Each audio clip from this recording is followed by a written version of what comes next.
India versus Afghanistan पहला टी20 मुकाबला मोहाली का आईएस बिंद्रा स्टेडियम और वहां पर खेला जाएगा वर्ल्ड कप से पहले आखिरी टी20 का पहला मुकाबला। और ऐसे में सवाल ये उठता है कि भारतीय टीम किस कॉम्बिनेशन के साथ उतरेगी, ऐसे में कि जब विराट कोहली पहले मुकाबले से रूल्ड आउट है, यानी पहला मैच आज का विराट कोहली नहीं खेल रहे हैं, तो अब आपको टीम कॉम्बिनेशन ऐसे बनाना पड़ेगा जहां पर आपको बेहतरीन बल्लेबाज भी मिल सके, बॉलर्स भी हो जाएं, ऑलराउंडर भी हो जाएं। लेकिन विराट कोहली के नहीं खेलने के बाद आखिरकार क्या कुछ होगा टीम इंडिया का कॉम्बिनेशन, कौन सी वो नई प्लेइंग 11 अब सामने आई है, टीम इंडिया की जो नई प्लेइंग 11 है वो क्या है, ये हम आपको आज इस वीडियो में बताने वाले हैं। वीडियो पूरा देखिएगा, पसंद आए तो लाइक कीजिएगा, शेयर कीजिएगा अपने दोस्तों में, और चैनल पर अगर आप पहली बार विजिट कर रहे हैं तो चैनल को सब्सक्राइब करके क्रिक रोस्ट की हमारी फैमिली में शामिल हो सकते हैं। तो चलिए वीडियो को शुरू करते हैं और जानते हैं कि आज की टीम इंडिया की प्लेइंग 11 क्या रहने वाली है। दरअसल भारतीय टीम में विराट और रोहित शर्मा दोनों की वापसी हुई है। 14-14 महीनों के बाद दोनों खिलाड़ी टी20 मैचेस खेल रहे हैं। वर्ल्ड कप 2022 में खेला था उन्होंने, उसके बाद दोनों ही खिलाड़ी जो है वो नजर नहीं आए थे टी20 खेलते हुए, लेकिन जब अब आए हैं तो वैसे में पहला मुकाबला विराट कोहली नहीं खेल रहे हैं। रोहित शर्मा जो है वो देर से पहुंचे वहां पर टीम के साथ, जब प्रैक्टिस हुआ था उस समय नहीं पहुंच पाए थे, लेकिन अब जब वहां पर हैं तो ऐसे में टीम का कॉम्बिनेशन क्या होगा। राहुल द्रविड़ जब प्रेस कॉन्फ्रेंस में आए थे, उन्होंने कौन कौन सी बातें कही, क्या कुछ कहा, इस पर भी चर्चा करनी जरूरी हो जाती है। लेकिन पहले बात कर लेते हैं कि होगा क्या। दरअसल विराट कोहली और रोहित शर्मा को लेकर के ये कहा जा रहा था कि ये दोनों खिलाड़ी जो आपको ओपनिंग करते हुए नजर आ सकते हैं, और कई जगहों पर रिपोर्ट्स ये आ रही थी कि रोहित शर्मा और विराट कोहली ही ओपन करेंगे और बाकी बल्लेबाजी और गेंदबाजी का एक अच्छा कॉम्बिनेशन बनाया जाएगा। लेकिन विराट कोहली जो है पहला टी20 मैच आज खेल नहीं रहे हैं। जब राहुल द्रविड़ कल प्रेस कॉन्फ्रेंस में आए थे तो उनसे पूछा गया है सवाल कि विराट कोहली नहीं है, रोहित शर्मा और विराट कोहली की ओपनिंग जोड़ी हो सकती थी। उन्होंने कहा देखिए रोहित और जायसवाल ही ओपनिंग करेंगे। हाँ, विराट और रोहित की ओपनिंग कॉम्बिनेशन को हम नकार नहीं रहे हैं, ऐसा नहीं है कि विराट और रोहित जो है वो कैपेबल ओपनर्स नहीं है, बिल्कुल है टी20 में, लेकिन अभी रोहित और जायसवाल ओपनिंग करेंगे। यानी एक बात तो तय है कि विराट अगर होते भी आज पहले मैच में तो नंबर 3 पर बैटिंग करते, रोहित और जायसवाल ही ओपनिंग करते। तो ऐसे में सबसे बड़ा सवाल ये आ जाता है कि आखिरकार ओपनिंग में कौन आएगा, रोहित जायसवाल के बाद नंबर 3 कौन होगा, ये सब कुछ मिलाकर के देखा जाएगा। दो चीजें निकल करके आ रही है। पहली बात तो ये कि शुभमन गिल के बारे में कहा जा रहा था कि वो ओपनर क्या होंगे, और क्या विराट कोहली अगर होते तो फिर ओपनिंग का जो स्लॉट है क्या कुछ वो अलग हो जाता। क्या विराट कोहली अगर होते तो आपको देखने को मिलता कि रोहित और जायसवाल ओपनिंग करते, विराट 3 पर आते, या ये भी हो सकता था कि रोहित और विराट कोहली ओपनिंग कर लेते, फिर नीचे कोई और आता, या ये भी होता कि भाई रोहित और शुभमन गिल ही ओपनिंग कर लेते और 3 पर फिर विराट कोहली आते और जायसवाल क्या पत्ता कट जाता। क्या ऐसा होता? हालांकि जो कुछ भी होगा वो आपको इंदौर में पता चलेगा, सेकंड टी20 में आपको पता चलेगा जो कुछ भी होने वाला होगा। लेकिन अब हम आ जाते हैं इस बात पे कि आखिरकार होने वाला क्या है। रोहित शर्मा के और विराट कोहली के एब्सेंस के बाद रोहित शर्मा अब जायसवाल के साथ ओपनिंग करेंगे। नंबर 3 पर क्या आप लेकर के आएंगे यहां शुभमन गिल को? क्या आप बतौर ओपनर जो खिलाड़ी सीरीज के लिए चुना गया है, क्या वो नंबर 3 खेलेगा एक मैच के लिए, या आप कुछ और खिलाड़ियों को मौका देने के लिए शुभमन गिल को कहेंगे भैया आप ओपनर हैं, आप थोड़ा बैठिए आराम से बाहर, हम किसी और खिलाड़ी के साथ जा रहे हैं जो हम नंबर 3 लेकर के आते। तो नंबर 3 पर मेरी लिहाज से जो मैं अपनी प्लेइंग 11 बना रहा हूं, आपको बता रहा हूं कि नंबर 3 पर, और हाँ प्लेइंग 11 की याद आई तो मैं आपको बता दूं कि अगर आप फैंटेसी टीम खेलते हैं ना, फैंटेसी के लिए आपको टीम मिलेगा मेरे टेलीग्राम चैनल पर, और टेलीग्राम का जो लिंक है मैंने पिन कमेंट में डाला हुआ है, तो आप जरूर जाइए टेलीग्राम को, और डिस्क्रिप्शन में भी लिंक मिल जाएगा, डिस्क्रिप्शन में है, पिन कमेंट में है।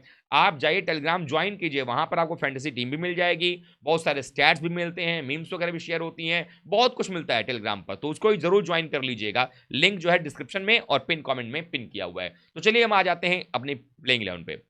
ओपनिंग हो गया रोहित और जायसवाल का। नंबर 3 पर अगर देखें विराट आज के मैच में नहीं है, तो नंबर 3 पर मेरे ख्याल से तिलक वर्मा का जगह बन जाता है, तिलक वर्मा नंबर 3 पर आ जाएंगे। नंबर 4 पर मेरे लिहाज से संजू सैमसन। संजू सैमसन एक ऐसे बल्लेबाज हैं जिनको कि आप बहुत पीछे रखकर कोई फायदा आपको होगा नहीं, आप उनको नंबर 4 खिलाएं, उसका ज्यादा फायदा मिलता नजर आएगा। 4 पर संजू सैमसन है। 5 नंबर पर आपके लिए आ जाते हैं हमारे फिनिशर रिंकू सिंह। 6 नंबर का जो पोजीशन है ना, ये बड़ा ट्रिकी सा नजर आ रहा था, क्योंकि विराट अगर होते तो फिर 6 नंबर पर डाउट नहीं था। आपके पास 6 नंबर पर जो है वो रिंकू आ जाते, 5 नंबर पर आपके पास में तिलक वर्मा आ जाते, 4 पर संजू आ जाते। लेकिन अगर विराट कोहली नहीं है तो आपको नंबर 6 पर मुझे लगता है कि शिवम दुबे को एक ऑप्शन के तौर पर ले सकते हैं आप। शिवम दुबे को आपने लास्ट सीरीज में भी रखा था, बट आप उनको मौका देते नजर नहीं आए। तो शिवम दुबे जिस प्रकार के फॉर्म में थे लास्ट आईपीएल में, मुझे लगता है शिवम दुबे को आप नंबर 6 खिला सकते हो। मीडियम पेस ऑलराउंडर हैं, बॉलिंग भी कर देंगे, बैटिंग में अच्छी हिटिंग कर सकते हैं। तो 6 नंबर पर इस समय उनसे बेहतर ऑप्शन है नहीं, और बाकी बल्लेबाज में आपके पास कोई ऐसा है नहीं जिसको आप नंबर 6 खिलाओगे। या तो फिर आप एक काम कर सकते हो कि शुभमन गिल को आप नंबर 3 खिलाओ, फिर 4 नंबर पर संजू को खिलाओ, 5 नंबर पर आप तिलक को खिलाओ, फिर 6 नंबर पर रिंकू को लेकर के आओ और फिर आपके पास 5 बॉलर बचते हैं। तो वो सिचुएशन तभी पैदा होगा जब आप गिल को नंबर 3 ले जाओगे। लेकिन मेरी नज़र में फिर गिल को नंबर 3 पर ले जाने का कोई मकसद नहीं समझ में आ रहा है, क्योंकि आप एक मैच के लिए अगर गिल को नंबर 3 पर ले जाते हो, तो आप कुछ टेस्ट नहीं कर पाओगे। क्या आप गिल को हमेशा के लिए 3 पर तो खिलाओगे नहीं? गिल आपके टीम में आए हैं बतौर सलामी बल्लेबाज, तो अगर वो बतौर सलामी बल्लेबाज आए तो उनको बतौर सलामी बल्लेबाज ही टेस्ट मिलना चाहिए, चाहे वो यशस्वी जायसवाल की जगह मिले या वो रोहित की जगह मिले या किसी और की जगह मिले। लेकिन वो ओपनर में ही आपको गिल को टेस्ट करना चाहिए। ऐसा नहीं कि विराट कोहली नहीं है तो आज नंबर 3 पर गिल को खिला लेते हैं। विराट जब आ जाएंगे तब क्या होगा? तो ऐसे में मेरी नज़र में आप उन बल्लेबाजों को ट्राई कर सकते हो जो बल्लेबाज आपके लिए काम कर सकते हैं आगे। यानी कि आप तिलक वर्मा को और मौका दे सकते हो कि भाई आप पर प्रूफ करके दिखाओ, अगर ज़्यादा प्रूफ नहीं कर पाओगे तो फिर हम आपसे आगे बढ़ जाएंगे। तो तिलक वर्मा जो है आपके वो खेल जाएंगे नंबर 3 के ऊपर में, 4 पर संजू, 5 पर रिंकू होगा। 6 नंबर पर मेरी नज़र में शिवम दुबे को मौका मिलना चाहिए। एक तो नंबर 6 पर आकर वो लेफ्ट हैंड बैटर भी हैं, उसके अलावा बड़ी-बड़ी हिटिंग करते हैं और बॉलिंग भी वो आपके लिए करके देंगे।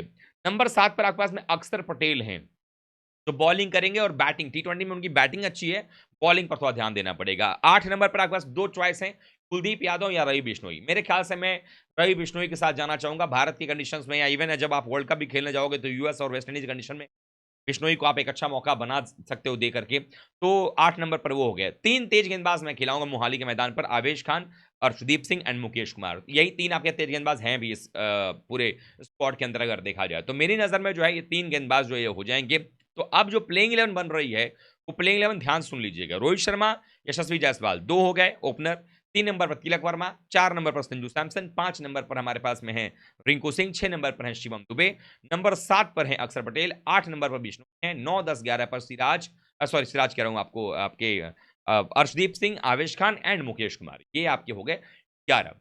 अब यहां पर एक ही चीज परिवर्तन अगर वो होगा अभी, तो मुझे जो लग रहा है वो ये होगा कि आप देखेंगे कि कहीं ऐसा ना हो जाए कि शिवम दुबे को ना खिलाने के चक्कर में कि भाई शिवम दुबे को हम बाद में क्यों खिलाएं, हम ऊपर में नंबर 3 पर गिल को लेकर के आते हैं।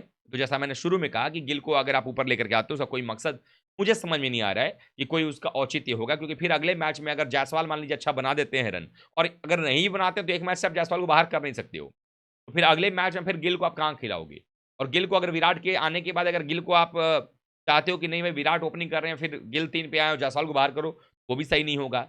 और अगर विराट के आते ही विराट नंबर 3 खेलते हैं और गिल को आप 4 पर ले जाओगे, फिर संजू कहाँ जाएंगे, फिर रिंकू कहाँ, पूरा बैटिंग ऑर्डर जो है वो छेड़छाड़ उससे हो जाएगा, जो बिल्कुल अच्छा संकेत नहीं होगा। तो ऐसे में मेरा मानना है कि विराट कोहली के बाहर जाने के बाद, चूंकि पहला टी20 मैच वो नहीं खेल रहे हैं, बहुत ज्यादा सोचना नहीं चाहिए टीम मैनेजमेंट को। सीधा सीधा जो है इक्वेशन है कि आप ओपनर्स जो है आपके रोहित और जायसवाल को फिट रखो, नंबर 3 पर आप तिलक वर्मा को सेट कर दो, 4 नंबर पर कर दो, 5 नंबर पर आपके पास रिंकू हो जाएंगे, 6 नंबर पर शिवम दुबे को ले आओ। अब अगले मैच में जब आप विराट कोहली आ जाएंगे, देन आप एक काम कर सकते हो कि अगर शिवम दुबे का परफॉर्मेंस अच्छा रहा तो ठीक है, दूसरा कुछ देखिए चॉइस, तो शिवम और तिलक वर्मा में से किसी एक को खिलाने के बारे में आप सोच सकते हो अगले मैच में। अगर शिवम दुबे खेलेंगे तो वह सिर्फ वहीं रह जाएंगे और विराट 3 पे आ जाएंगे, और अगर तिलक वर्मा खेलेंगे तो फिर तिलक वर्मा 5 पे चले जाएंगे, विराट 3 पर आ जाएंगे और संजू जो है 4 पे खेल जाएंगे। तो ये एक ऑप्शन बन सकता है आपके लिहाज में। जो आज की प्लेइंग 11 है वो क्या होनी चाहिए आपके लिहाज से, जो ये मैंने प्लेइंग 11 बताई आपको, ये कैसी लगी आप कमेंट कर बताइएगा। वीडियो को लाइक कीजिएगा, शेयर कीजिए अपने दोस्तों में। चैनल पर अगर आप पहली बार आए हैं तो चैनल को सब्सक्राइब करके आप हमारी फैमिली क्रिक रोस्ट में शामिल हो सकते हैं, क्योंकि यहाँ पर आपको मिलता है रिसर्च बेस्ड कंटेंट के साथ साथ मैच वाले दिन पर pre match show, mid inning show और पोस्ट मैच शो। तो जुड़िएगा प्री मैच शो में मेरे साथ क्रिक रोस्ट के ऊपर में। तब तक के लिए आप सभी का बहुत बहुत धन्यवाद। Thank you so much.